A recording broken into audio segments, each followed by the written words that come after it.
fitness, conditioning, body tuning, sports. A new program. This year, we bring you a brand new Tambayan. Topics on fitness, health, and their benefits. Tips and tricks, techniques, guides, wellness. Only on FWSZ.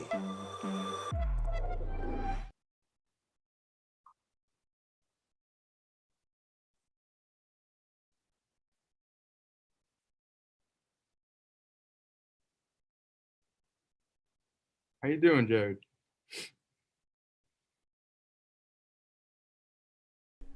Yes, sir. Okay, so Keo, can you tell us more about yourself before joining the US Air Force? So we actually marketed you as a part of the US Air Force, and we know that you do a lot more, and we can't wait to tell your story. Oh, well, the Air Force is the current me, but that's on a part-time basis. As obviously I told you, like I'm a jujitsu player and I love it to death. But before that, like say out of high school, uh, I was about to go to college. Actually, I actually got accepted to Harvard, and I don't know, I was not about that school life right away. Again, it was really annoying. So this having a Filipino mom, and she was not really happy to know that I just signed up to the Marine Corps first immediately and left like within a week to join the Marines for 5 years. I just wanted a different challenge. Academics was always there, but physically, after playing high school football and other sports within high school, I was like, I wanted to do more. Um, I didn't get my father's height because he's about 6'5" and I'm only 5'8". So I was like, yeah, it looks like American football is out of the picture. So I joined the Marines, and boot camp was very physically demanding. I tell you what, they keep you awake. They don't tell you this, but they keep you awake for 4 days straight, and you're just out of your mind, and they're throwing all these tests at you to see how you're going. And did pretty well, obviously, because I did graduate the boot camp. But once in the Corps, once you graduate the boot camp, we had this training called McMAP, which is a Marine Corps martial arts program, which is based off a combination of jiu-jitsu and Krav Maga. Yeah. So it's not like you can't really train with your friends at home with this. It's because it was more or less to maim and hurt people. So you can't be like, hey, cuz, come here, let me break your arm real quick. No, you can't do that. Did a couple of deployments, and I thought I was going to be one of those. It was a 5-year contract. I thought I would be one of those guys that would re-up and go back in. But I think God had other plans for me because I've actually, on one of my two separate deployments, we've been hit by IEDs twice. The first one scared the crap out of me. The second one, in a different deployment, was a sign that, look, maybe it's time to go try something else besides getting blown up all the time. So with that said, I got out of the Marines, and now I decided to go back to school. Mom was very happy with that. I've wound up graduating with a 4-year degree in politics from NYU. And then, but I still while doing that, I was pursuing other things like martial arts, and doing, I was doing a Krav Maga, obviously. And a little jujitsu. I wasn't heavily into it yet. So that's when I joined the Air Force at that point. And I was like, hey, let me go do that. While in the Air Force, I picked up. They noticed I was pretty physically adept at martial arts, so they have a program within the Air Force. It's just combative. The Army calls it the same thing. And so you go do a program down in Quantico in Virginia, where you learn how to teach martial arts, more or less self-defense in nature. And during that time, I'm like thinking, I'm seeing you guys over at Team Akai having a great time over here, but a different mindset over here. It's like, I can't just say, man, I want to go be a full-time martial artist, because you don't really have a good support system here in America for that.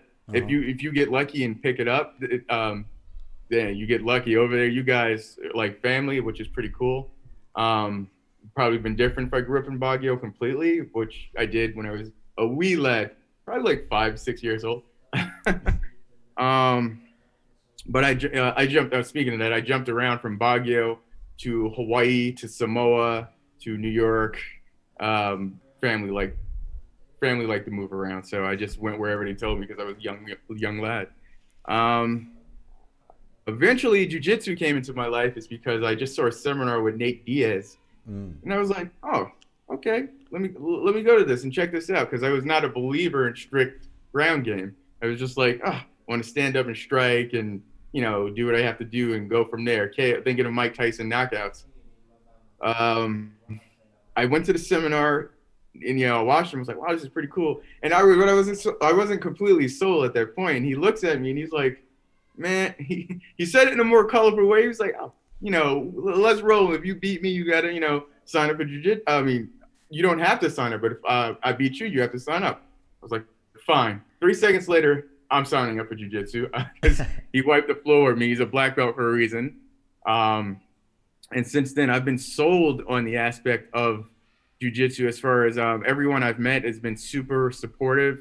Master Henzo, very supportive. Luca Atella, my main instructor at the academy, awesome. It's Master Henzo's best friend. They grew up together basically. And we just train. And I'm hoping to eventually, once I obtain a black belt, to bring that to Baguio City and teach whoever wants to learn. So right now, you're under what team in New York?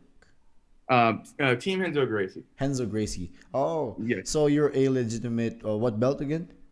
Right now I'm blue. So you're a legitimate Gracie blue. I mean, yeah. It's not like Taekwondo. We don't get our black belts overnight. Yeah, so, that's true. You earn every belt. But being a legitimate blue belt under a Gracie is so different. For example, you're like a brown belt in another team because I think a Gracie blue belt is more strict. Like they promote differently than other teams. Have you ever tried to go to another team before starting at Enzo Gracie's? For jiu-jitsu, I went to a different Henzo Gracie family, but it was always within the Henzo system. It's just I had this mindset, if I wanted to learn jiu-jitsu, why not learn it from the family who created the sport? Yeah. And I got lucky that living in New York, the academy was right there. I was like, why not? Besides jiu-jitsu, you also are focusing on fitness, right? Like more about your health, about sure. About physique, like that. Can you tell us more about your journey in fitness? Well, but going back to high school, when I played sports and all that, I just relied on natural talent to get around. But as you get older, everyone's bigger and faster and stronger. So you were like, man, I got to get there. And so I still remember my very first PR for the bench press, 95 pounds. I thought I was a big man at the time. I mean, now north of 400, but it's okay. But going on, I started taking a little bit from all my journeys and travels from states and different countries from everyone who I probably admired, physique wise. Yeah. And I think fitness personally for me is super important. Example being like today, like especially with COVID going around, it's even if you couldn't get to a gym, I would suggest, you go out in your yard, take milk jugs, whatever you can, create workouts, or we call them jailhouse workouts to stay in some sort of shape because, you want to keep your immune system strong.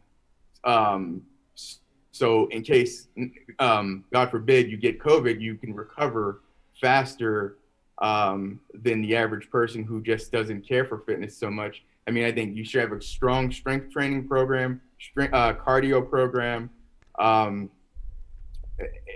You should just go do it. And a lot of people, every time I always see the New Year's crowds in the gym, like, oh, and they last 3 weeks maybe, and then they're gone for good. And then they're always like, oh, how do you get they'll message me, how do you get how you look? I'm like, well, you just got to get into the gym and do something, brother. whether it's running or just weights, something. You could just do something. Don't just, think about it. You got to do it. You How can't did become a you know champion that you're overnight. how do you know that you're like in fitness? When did you started to like um the fitness program? When did you start to like the fitness life? How did it all started? That came very early. I was 21 years old when that probably started, and since I wasn't going to be 6'5", I was like, hey, 5'8", I can use what I have, and go from there. It was all about dieting, the weights. I had a personal trainer at the time who I admired, who was a professional bodybuilder. I didn't want that look, but I wanted to not, you know, not pull my own weight or just Yeah. have excuses. Um, that hasn't stopped. It's so weird. It's like when the gyms and everything closed down when I was in Cebu, it was like a nightmare to me. I couldn't really do what I like doing. um, and so I was just doing like garage workouts and rooftop workouts, whatever I could do to, keep in shape, so to say. Um, I would tell everyone out there, even if you've never even been to a gym today, whether you're 17 or 55, Yeah. go in there, man, and just ask questions. That's how you learn, and it becomes addicting. Yeah. You just want to keep doing it. Other other parents are saying that children shouldn't start lifting weights by their like early teens. And what is your say about that? Because other people, they say that, oh, my son might not grow bigger, he might get some sickness when he grows old, etc. and I etc. I wholeheartedly disagree with that. I would tell them, well, they're going through their puberty years. Their body is still growing, obviously, at that point. They can lift weights safely. I wouldn't recommend at that age, taking hardcore supplements like pre-workouts and Yeah. stuff like that. I mean, the multivitamin is fine and all that. But yes, definitely get in the gym, young man, or woman, and and hit those weights. And there's nothing wrong with that because you got high school is like with 13 to 17. I mean, I started late in the weights, but I had some friends there when I was in high school who were they were already hitting the weights, and they grew up just fine, if you ask me. A lot of them. um how do you know that someone has potential in mixed martial arts, based on what you've done, based on where you've been? It How do you know that someone has actually potential in the sport? it's the drive and the hunger they show you. It's like some people when they come to, or for example, just to do jujitsu, they'll come in. You can tell because we have the casual, I just want to stay in shape Yeah. player versus the hardcore, I'm competing every tournament player, to the guy who wants to take this and bring it to the MMA world type of player. And you can just, if they're a young individual, you can just see it in their eyes. It's like, because sometimes you got to really gauge them. The most timid individual can turn out to be like the next Khabib or somebody of that nature. You really, is he the one? Is he or she the one asking you questions when they come to your gym? Is he, no matter, even if he's getting smashed, is he still showing up? Yeah. Not going. You just got to see him progress versus the ones that are probably have natural talents and up to a certain level, and they're just acting prima donna in the gym. You kind of give them your attention, but you don't, because you want to see what more they have to bring to the table besides just naturally being better than the average Joe to your left or right. For example, believe it or not, before high school, super quiet, didn't talk to no one, super nerd. In the books for Christmas and birthdays, all I wanted was encyclopedias and Yeah. weird science books. And then, all my friends who were the so-called jocks, I guess. Now, if we go play something, or if we go like say roll in the garage, they don't want to roll. They're terrified. They're like, it's funny how that played out. And I had a Muay Thai instructor briefly. His name was Koban. He was a Hall of Famer in Thailand. He moved to LA because of the pandemic. He sees something. He's been always life has always gotten my way. Where it's the Marines or the Air Force or whatever is going on in my life, he's always been trying to push me to do martial arts, MMA, like professionally, so to say. And I always had something going on, but he said, and he told me, I just asked him, why do you keep asking me? And it's not, he didn't care if I made $1 from you or not. He's like, he saw something, there's something in you that you always hear, you always, getting that extra time in on the bags or whatever it was. And I'm not the only one. You see other people like that.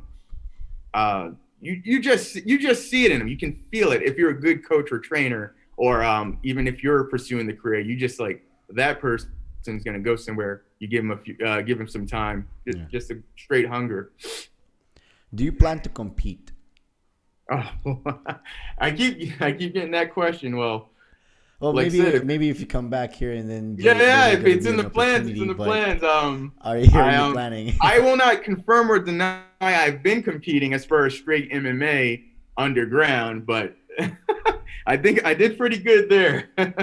But as far as having like being with the team and actually saying, you know what, I'm with say Team Henzo or Team Lakai or whoever. If it happens, it happens. I don't want to push it or not. I mean, I'm available. When do you want to stop? To like, for example, you're gonna start your career. For example, you're gonna compete right now, and do you think it's gonna go long for a couple more years, or do you think it wouldn't go that? I think for me personally, like I said, times are changing because you remember back in the day, like especially in the MMA world, people when they hit their late 20s, early 30s, they were, especially in Thailand, if you're a Muay Thai fighter, they're already retiring or at like age 31 or something like that, and doing other things like coaching. Nothing wrong with that. It's just that they're beat up or whatever. But you see like people like Brandon Vera, 42, I think, or something like that. The man is still a monster. It's a different mindset, different diet, modern medical science, and it's the will to compete is there. I mean, so for me, it's like someone who's always competing in some sort of fitness activity and takes care of himself. I'm like, I don't know if you guys know who Tom Brady is. I can see myself going like Sir Tom Brady up until I'm damn near 50. And yeah, I don't see I think I'm fine for at least realistically. This is not me being at least another decade. Oh, well, that's good. Yeah. Have you tried, since you've been in the Marines and Air Force, I know that you guys also have a specific time limit when you run, when you do pull-ups, sit-ups, push-ups, etc. Have you tried doing athletics too? It was really difficult when I was in because I was a brain basically, so I was doing all the comm stuff as far as on the Marine side, computers, comm, satellites, and all that. They did have the ability, like for example, if you were a world-class wrestler, you could actually go compete on the armed forces teams and all that. I wasn't thinking of all that by then. And like I say, it was a different support system. I was living in San Diego at the time. I was just doing my job and just staying in tip-top shape as far as what the Marines required of me. Mindset has changed a bit since I'm in the Air Force on a part-time basis. Like I said, that's my part-time side. My full-time side is just staying in physical shape and always in the gym for a regular weight training gym, but always at the academy rolling and getting better. And oh my goodness, love it. And when you're training with the guns, you're like on what your picture has in the poster, I think it's kind of heavy. That thing weighs around how many kilos? The one I'm holding, the one with the grenade launcher underneath. Yeah, it's not that heavy, really. And those are attachments that are placed in it because you usually would have just the M4 itself, and then with me, I added obviously the grenade launcher, the 203 as they call it. You got special sights on the top, and I don't know if you see on my leg, there's a 9mm. Yeah, I saw that. And then you have your ammo pad. It is a lot of weight. It's as far as the whole package, the gun itself, if we could run around the war zone with just the gun, we'd be fine. But now that itself, as far as being an armed service member, you need to keep physically fit. Of course, you can't just grab even the average Joe off the streets and be like, hey, put this equipment on and go defend this, this wall or something.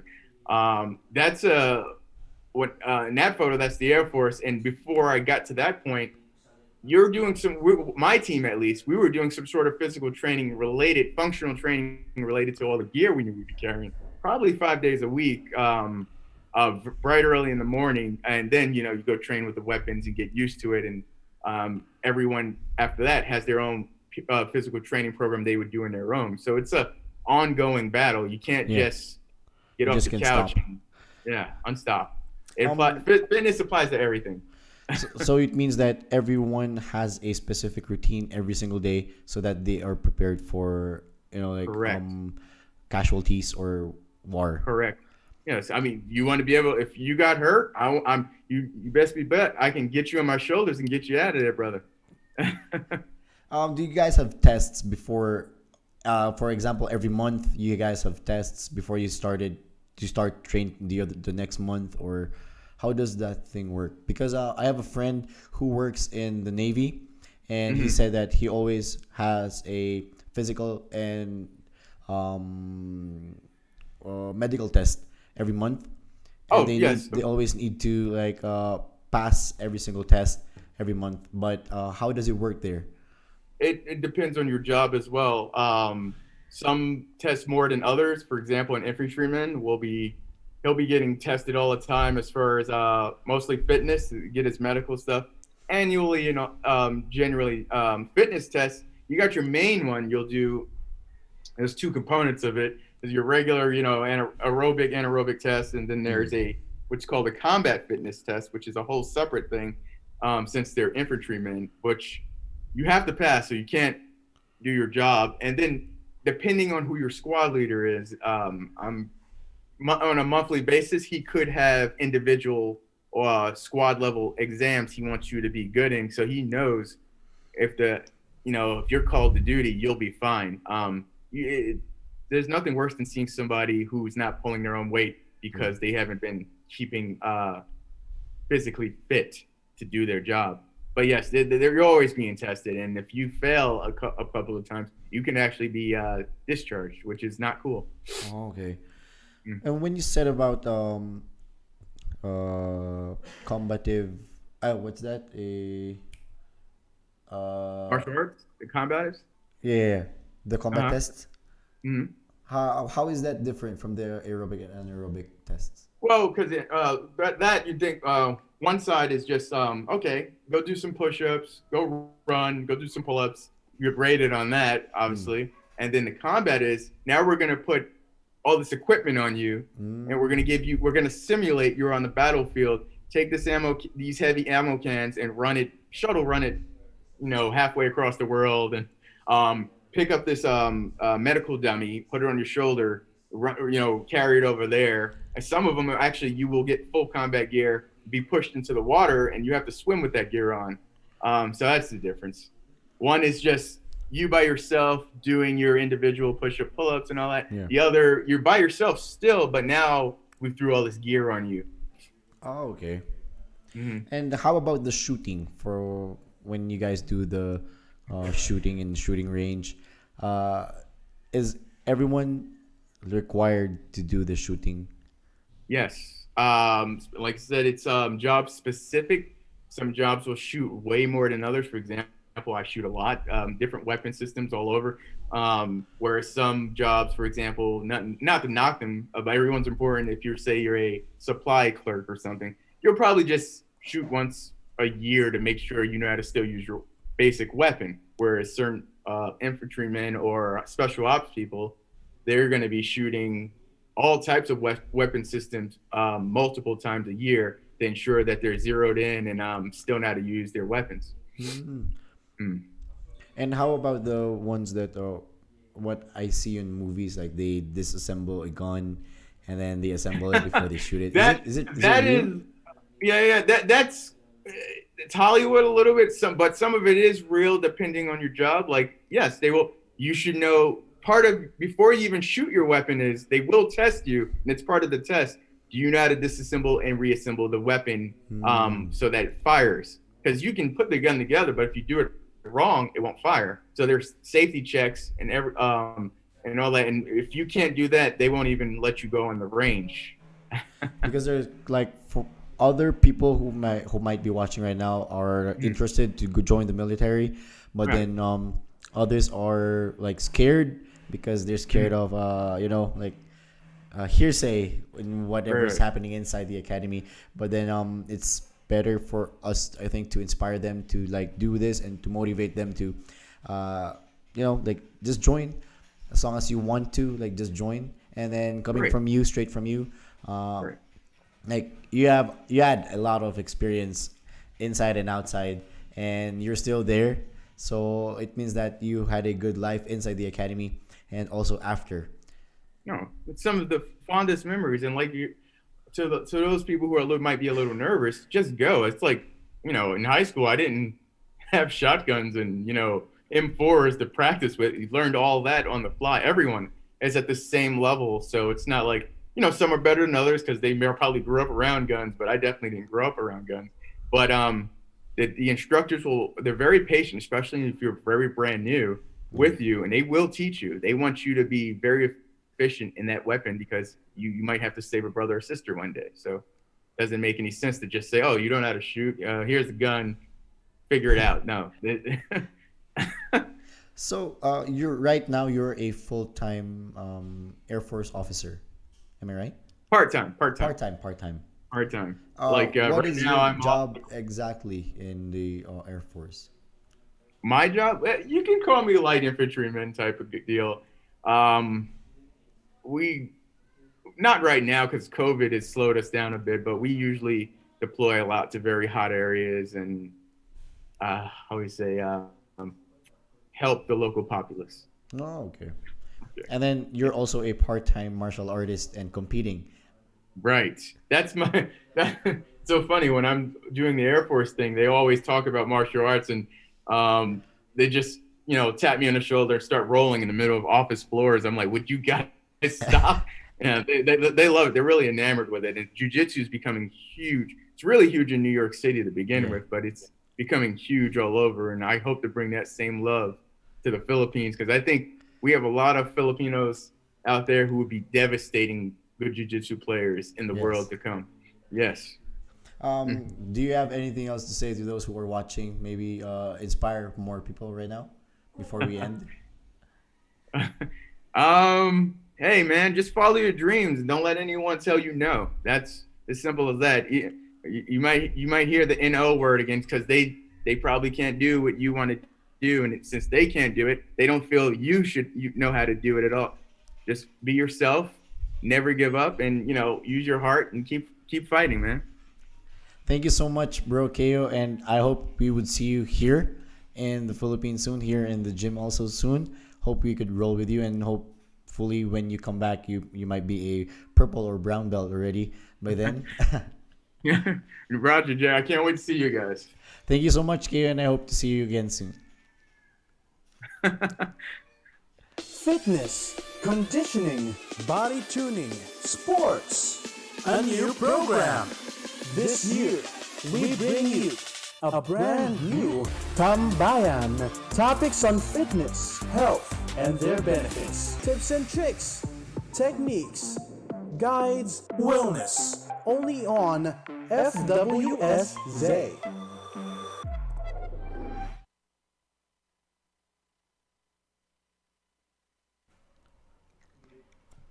Thanks.